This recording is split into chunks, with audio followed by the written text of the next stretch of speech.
నమస్కారం. Big debate ప్రత్యేక చర్చ కార్యక్రమానికి స్వాగతం.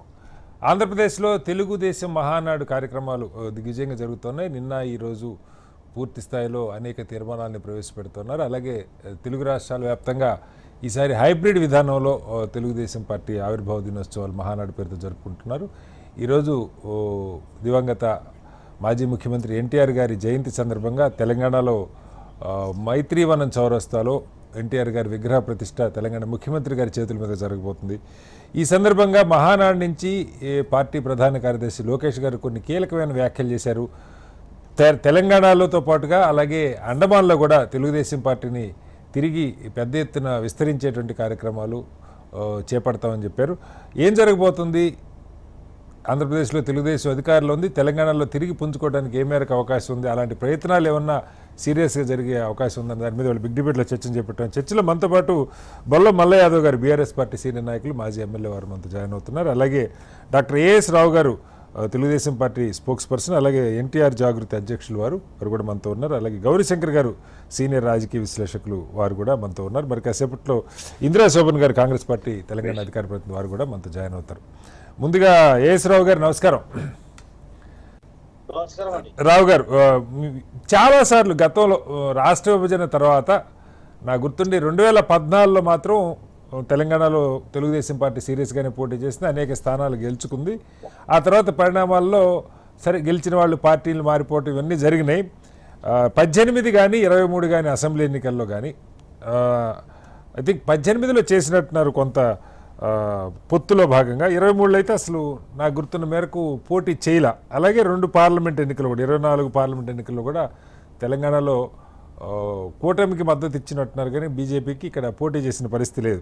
అంటే కేవలం పోటీ అనే కాదు, ఎమ్మెల్యేలు ఎంపీలనే కాదు, పార్టీ కార్యక్రమాలు కూడా కొద్దిమంది తెలంగాణ తెలుగుదేశం పేరుతో టీవీ డిబేట్లో కనపడటం, కార్యాలయం రాష్ట్ర ప్రధాన కార్యాలయం ఇక్కడే ఉండటం, ఇవి తప్పితే క్యాడర్ ఉన్న కింద పార్టీని ముందుకు తీసుకెళ్లే నాయకత్వం కానీ దిశానిర్దేశం కానీ లేవు అన్నది ఎప్పటి నుంచో వినపడుతున్నటువంటి పరిస్థితి.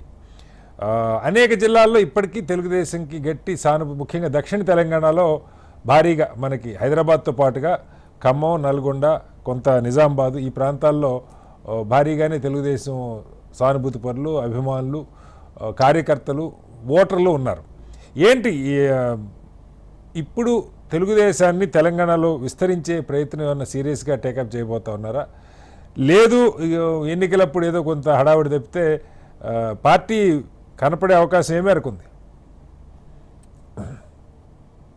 నమస్కారం అండి, మీకు ప్యానల్ ఉన్న పెద్దలందరికీ కూడా నమస్కారం. అలాగే హెచ్ఎంటీ టీవీ ఛానల్ వీక్షిస్తున్న ప్రేక్షకులందరికీ కూడా నమస్కారం. ఇప్పుడు ముఖ్యంగా తెలుగుదేశం పార్టీ తెలంగాణ గడ్డపైన పుట్టినటువంటి పార్టీ.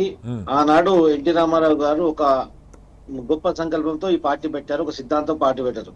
ఏ సిద్ధాంతాలు అంటే కాంగ్రెస్ ప్రజా వ్యతిరేక పాలనకు, కాంగ్రెస్ యొక్క సిద్ధాంతాలకు వ్యతిరేకంగా పార్టీని ఆవిర్భవించారు.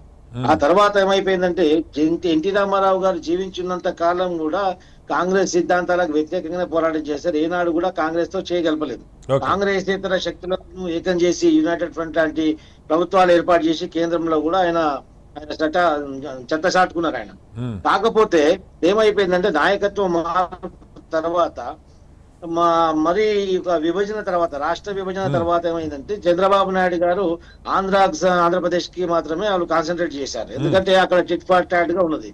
ఏ మాత్రం నిర్లక్ష్యం చేసినా అధికారం కోల్పోయే ప్రమాదం ఉంది. కాబట్టి అక్కడ అక్కడ నుంచి వాళ్ళకు రిలీఫ్ అవ్వట్లేదు. ఇంకోటి ఏంటంటే ఇక్కడ ఉన్నటువంటి నాయకులు ఏం చేస్తుండ్రు, ఇక్కడ అవకాశం ఇచ్చినప్పటికి కూడా ఇక్కడ కొనే నాయకులు ఉంటున్నారు, అమ్ముడుపోయే నాయకులు అదేమైపోతుంది. ఎవరు వచ్చినా వేరే పార్టీకి ప్రలోభపోయి వాళ్ళ సొంత లాభం స్వలాభం గురించి అమ్ముడుపోతున్నారు. అది పార్టీని ఒకడొకడు ఈవెన్ రేవంత్ రెడ్డి సహా ఒకడొకడు పార్టీని మొత్తం భ్రష్టు పట్టించారు, పార్టీని మొత్తం నిర్వీర్యం చేశారు. ఇప్పుడు ఏమైపోయిందంటే చంద్రబాబు గారికి ఇక్కడ తెలుగుదేశం పార్టీ తెలంగాణ పైన అసలు 0% ఇంట్రెస్ట్ ఉంది. ఎందుకంటే ఇక్కడ వచ్చేది కాదు, ఉరిగేది కాదు, మాకు ఎందుకు నెత్తినొప్పి అని చెప్పేసి ముఖ్యంగా లోకేష్ గారు అయితే ఇక్కడ కాన్సన్ట్రేట్ చేయట్లేదు. ఈ యొక్క 22-23 ఎలక్షన్స్ అప్పుడు కాసాని జ్ఞానేశ్వర్ అధ్యక్షుని తీసుకొచ్చిన తర్వాత అతను పార్టీని హైజాక్ చేసి పార్టీని కబ్జా చేయడానికి పోతే ఆయన తీర్మానం చేస్తే ఆ కార్యవర్గ తీర్మానం కూడా నేను చింపేయడం, వాళ్ళ మీద దాడి చేయడం, వాళ్ళు కోర్టులో కేసు వేయడం, క్రిమినల్ కేసులు పెట్టడం అవన్నీ జరిగినాయి. ఆ తర్వాత ఈ రోజు దాదాపు 3 సంవత్సరాలు అవుతుందండి. ఒక అధ్యక్షుడు కూడా నియమించలేదు ఇక్కడ. అధ్యక్షుడు కూడా నియమించలేదు. ఏం జరుగుతుందంటే కార్యకర్తలు ఉన్నారు, కొందరు అందరూ వెళ్ళిపోతున్నారు. కానీ 30 సంవత్సరాల నుంచి తెలుగుదేశం పార్టీ జెండాను భుజాన మోసి తెలుగుదేశం పార్టీ అంటే మా పేరుగా తెలుగుదేశం పార్టీ జోడించుకున్నట్టు అయిపోయింది, ఒక ఇంటి పేరు లాగా అయిపోయింది. అలాంటి కరుడు కట్టిన తెలుగుదేశం వాదులు నిర్లిప్తంగా ఇంట్లో కూర్చోగలుగుతారు కానీ వేరే పార్టీ వేరే జెండా కాదు సార్. రావు గారు చాలా మంది మీరు అన్నట్టు సరే రాష్ట్ర విభజన తర్వాత ఒక్క నిమిషం రేవంత్ రెడ్డి గారు ఇప్పుడు ఏమైంది అదే చెప్తున్నానండి. ఇప్పుడు ఏం జరిగిందంటే గత 2-3 సంవత్సరాల నుంచి, ముఖ్యంగా 2-3 సంవత్సరాల నుంచి ఒక 4-5 దద్దమ్మల్ని అంటే సమర్థత లేని వాళ్ళని తీసుకొచ్చి ఇక్కడ పార్టీకి పొలిట్ బ్యూరోలను పెట్టి వాళ్ళకి పదవులు ఇచ్చి పార్టీ. మీ వాయిస్ బ్రేక్ అవుతుంది రావు గారు. తీసుకొచ్చి అక్కడ ఏం చేశారు, పొలిట్ బ్యూరోకి ఇచ్చారు. అనేక సార్లు లెటర్ రాశారు, నాలాంటి కార్యకర్తలు కూడా అనేక సార్లు లెటర్ రాశారు. చంద్రబాబు నాయుడు గారు డైరెక్ట్ కూడా చెప్పారు, తర్వాత అసమర్థుడు ఆయనకి ఇవ్వకండి అని చెప్తే ఈ చంద్రబాబు నాయుడు గారు చుట్టుముట్టున్న కోటని కన్విన్స్ చేసి ఆయన పదవులు తెచ్చుకున్నాడు. నేనేమైంది, మహానాడు లాంటి మహావేదిక పై నుంచి తెలంగాణ అనే పదం ఏ డిక్షనరీలో కనిపించదు, ఆంధ్ర అనే పదం ఉంటుంది. తెలంగాణ ఒక స్వార్థపరులు, ఇక్కడ కష్టపడే వాళ్ళ నోట్ల మట్టి కొట్టారని చెప్పేసి తెలంగాణకి వ్యతిరేకంగా మాట్లాడారు. నిన్న నుంచి అగ్గి రాజేసుకుంటుంది బయట. మేమందరం కూడా నిన్న నుంచి ఒకటే లెటర్ పెడుతున్నాం, ఫోన్లు చేస్తున్నాం. సార్ అతను ముందు పార్టీ నుంచి బర్తరఫ్ చేయండి, పార్టీ బయట మొత్తం అగ్గి రాసుకుంటున్నది అంటే తెలంగాణ డిక్షనరీ లేదంటే తెలంగాణ పదాన్ని అవమానిస్తే తెలంగాణ గురించి ప్రాణాలు అర్పించిన అమరులు వీళ్ళకి మనోభావాలు ఏం కావాలండి? మీరే చెప్పాలి, నాకే అది కాదు సార్. ప్రతిపక్షాలు మాట్లాడాల్సిన మాటలు మీరే మాట్లాడుతున్నారు. ఇలాంటి వాళ్ళని తీసుకొచ్చి పెట్టినందుకే తెలుగుదేశం పార్టీ ఈ రోజు ఇట్లా అయింది. ఓకే కారణం ఇది. బట్ ఓకే కాదు రావు గారు ఒక్క నిమిషమేనండి.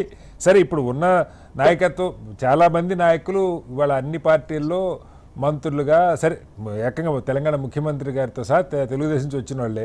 సరే అప్పటి పరిస్థితులు వేరు, అప్పుడు వాళ్ళు రాజకీయంగా చాలా గౌరవప్రదంగానే అక్కడి నుంచి బయటకు వచ్చారు. ఇక్కడ ఈ పార్టీ మనుగడ కష్టం అన్న రీతిలో వాళ్ళు బయటకు వచ్చారు, రకరకాల పార్టీలోకి వెళ్ళారు. సరే కొంతమంది వేరే పార్టీలు అట్రాక్ట్ చేసిన ఇవన్నీ వేరే చర్చ. బట్ ఇప్పుడు లోకేష్ గారు, మీరు అన్నారు లోకేష్ గారు కూడా తెలంగాణ మీద ఇంకా ఫోకస్ చేయట్లేదు, చేయాలని. నిజంగా చంద్రబాబు గారికి లోకేష్ గారికి కానీ తెలంగాణ మీద ఫోకస్ చేసే ఆలోచన ఉందా? చేసే ప్రసక్తి ఉంది. ఎందుకంటే మేము అది ఎక్కడ జరుగుతుంది సార్ ఇక్కడ అంటే, మేము దాదాపు సంవత్సరం కాలం నుంచి దాదాపు 20-30 సార్లు మేము పోయినాం అక్కడికి, పోయి అలా ప్రెజర్ పెడుతున్నాము. ఇక్కడ బీజేపీ వాళ్ళు తెలుగుదేశం పార్టీని దగ్గర రానియట్లేదు. ఓకే, ఎందుకంటే తెలుగుదేశం కంటే పచ్చ చొక్క వేసుకొని కాంగ్రెస్ జెండాలు తీసుకొని తిరుగుతున్నారు. మొన్న ఖమ్మంలో కూడా కాంగ్రెస్ కు పనిచేశారు. మొన్న జూబ్లీహిల్స్ ఎలక్షన్ లో, బై ఎలక్షన్ లో నామినేషన్ వేసేటప్పుడు కూడా మేము పొత్తులో ఉన్నాం, మేము అలయన్స్ లో భాగంగా ఉన్నప్పటికి కూడా తెలుగుదేశం పార్టీ వాళ్ళ నామినేషన్ వేసేదానికి కూడా ఎంబడి రాని వాళ్ళు ఒప్పుకోలేదు. అంటే తెలుగుదేశం పార్టీ అంటరాని పార్టీకి వాళ్ళు బీజేపీ చూస్తున్నారు. ఎందుకంటే ఇక్కడ ఉన్నటువంటి కొంత కార్యకర్తలు, కొంత నాయకులు కాంగ్రెస్ జెండాలు మోస్తున్నారు. ఇప్పుడు ఉమ్మడి రాష్ట్రం ఉన్నప్పటి నుంచి మిమ్మల్ని అంటరాని వాళ్ళుగానే చూస్తున్నారు, వాడుకొని చేస్తుంది ఇక్కడ. ఓకే.